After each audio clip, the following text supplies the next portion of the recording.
Okay, today I talking about this TV commercial.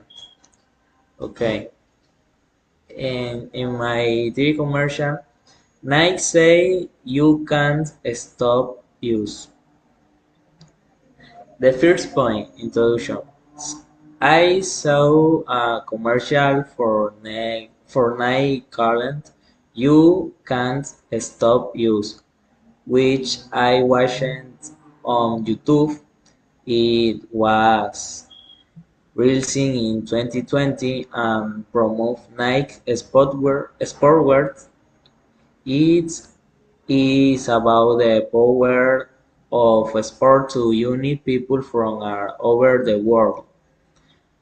Okay, what you see and hear? The commercial start with a split screen effect showing two athletes doing similar movements. You can see famous athletes like LeBron James and Serena Williams and others. The background music is dramatic and powerful, and there is a narrator um, who say, "We are never alone." Who is it for?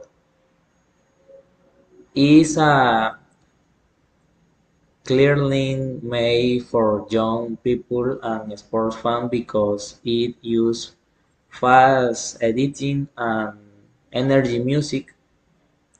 It also target people who have faced difficulties because it shows athletes with disabilities and people from different cultures. The core idea, the main messages is that nothing can stop the human experience. The slogan is "You can't stop use," and the feeling it wants to create is one of unity and determination. And in my personal opinion, I like this commercial because it was very creative and emotionally powerful. Also, it was short. It feel like a mini film, and in my opinion, it goes beyond selling a product. It sells and inspiring messages. You can stop use. Thank you, teacher.